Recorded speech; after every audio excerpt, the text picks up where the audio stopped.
శ్రీమాత్రే నమః.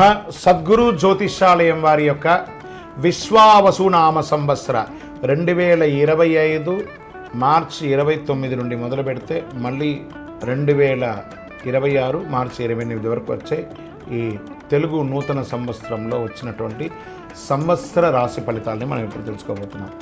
మీనరాశి మిత్రులారా, పూర్వాభాద్ర నక్షత్రం 4వ పాదం, ఉత్తరాభాద్ర నక్షత్రం మరియు రేవతి నక్షత్రానికి చెందిన మీరు మీనరాశి వారిగా పరిగణించబడుతున్నారు. ఈ యొక్క విశ్వావసునామ సంవత్సరం శుభాశుభ ఫలితాలు ఎలా ఉన్నాయి? ఈ సంవత్సరం శని వ్యయ జన్మ అంటే ద్వితీయంలోకి వచ్చాడు. శని భగవానుడు జన్మ నుంచి ద్వితీయంలోకి వచ్చాడు. జాగ్రత్తగా ఉండాలి. సంచరిస్తున్న కాలం మిక్కిలి శ్రమకారకమైనటువంటి కాలం. ఆరోగ్య లోపాలు, శస్త్రచికిత్స, బంధు వైర్యములు, గృహచిత్రములు, వృధా వ్యయములు కలుగుతుంది. వ్యవసాయములందు చిన్న చిన్న నష్టములు, మానసిక అశాంతి, ఆందోళన, వృధా వాదనలు చోటు చేసుకుంటాయి. తేజోహాని, మతిభ్రంశం, భయం, అన్ని రకాలుగా ఇబ్బంది అవుతుందని కూడా చెప్పడం జరుగుతుంది. శని బలం ఎక్కువగా ఉండొచ్చు, అంత బాధ ఉండకపోవచ్చు. కార్తీక మార్గశిరంలో ఎందు మాత్రమే గురువు పంచమ రాశిలో సంచరించడం వలన శుభం. అందుచే కొంతవరకు పరిస్థితులు అనుకూలించడంతో పాటు పుత్రవృద్ధి, సృజన ప్రవృద్ధి, ప్రభు అనుకూలత, గురు భగవానుడు యోగిస్తున్నాడు. మిగిలిన సమయంలో తృతీయ చతుర్థ రాశుల్లో సంచరించడం వల్ల శ్రమ అధికంగా ఉంటుంది. ఉద్యోగ భంగం, వృధా వైర్యం ఇవన్నీ కూడా జరుగుతుంది. ప్రారంభమైన 2 మాసంలో జన్మరాహు సప్తకేతువు అయినందున భార్య పుత్రాది సృజన విరోధములు ఇవన్నీ కూడా జాగ్రత్త పడాలి.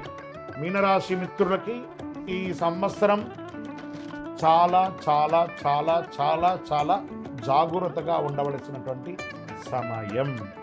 తప్పదు. ఆరోగ్య లోపం ఎంతగానే మళ్ళీ మళ్ళీ చెప్పడం జరుగుతుంది. ఆరోగ్యం గురించి మల్టిపుల్గా చెప్పడం జరుగుతుంది. వైశాఖ బహుళ నుండి ద్వాదశ రాహువు షష్టమ కేతు అయినందున లాభం వస్తుంది. జయం ప్రోత్సాహం కలుగుతుంది. శ్రావణ భాద్రపద మాఘమాసంలో యందు కొన్ని పనులు నెరవేరుతాయి. దీన్ని నక్షత్ర ప్రకారంగా తీసుకుంటే ఇప్పటివరకు రాశి ప్రకారంగా వ్యాపారస్తులకి మిశ్రమం, ఉద్యోగస్తులకి మిశ్రమం, కళాకారులకి యోగం, printing and technology and media వాళ్ళకి చాలా అద్భుతం.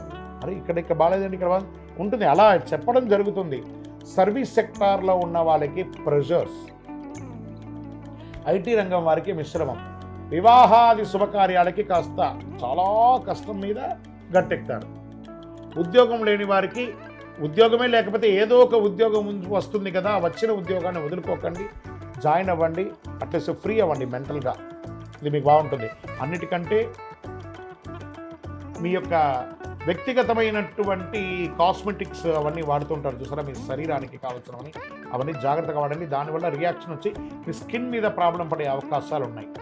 ఓవరాల్గా గం గణపతి నమః, నోరు కంట్రోల్గా పెట్టుకోండి, అన్ని బాగా ఉంటుంది.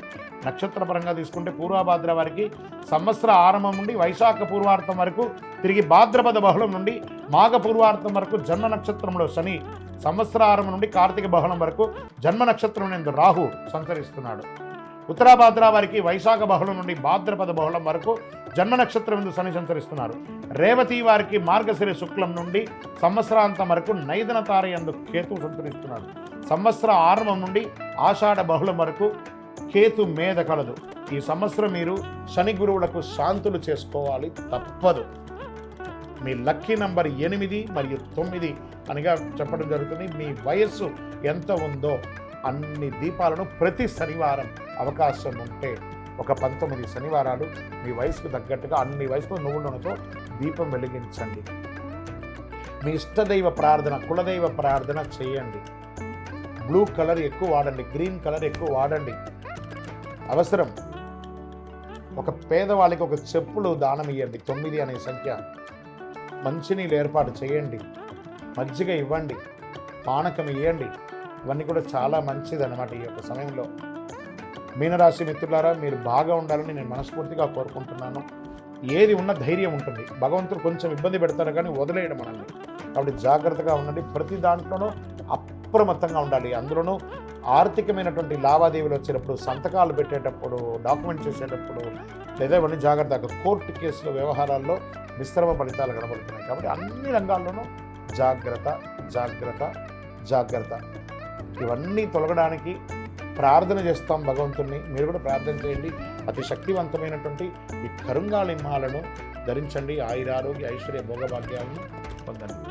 ద్వాదశ రాశుల్లో ఉన్నటువంటి మీరు ఆయురారోగ్య ఐశ్వర్య భోగభాగ్యాలతో ఉండాలని అఖిలాండ కోటి బ్రహ్మాండ నాయకుడు శ్రీ ధర్మశాస్త్ర అయ్యప్ప స్వామి వారిని సదా సర్వావసరద్దు మీకోసం, మీ క్షేమం కోసం ప్రార్థన చేస్తున్నాం. మీరు తిరుపతికి వచ్చినప్పుడు మన అయ్యప్ప స్వామి వారి 18 అవతారముల దేవాలయం జీవకోన తిరుపతిలో ఉంటుంది. రైల్వే స్టేషన్ నుండి, బస్టాండ్ నుండి 3 కిలోమీటర్ల దూరంలో. ఒక్కసారి పుట్టినందుకు ఒక్కసారైనా అందులో అడుగు పెట్టండి. అందులో 27 నక్షత్రాలను కూడా ప్రతిష్ఠ చేయబోతున్నాం త్వరలో.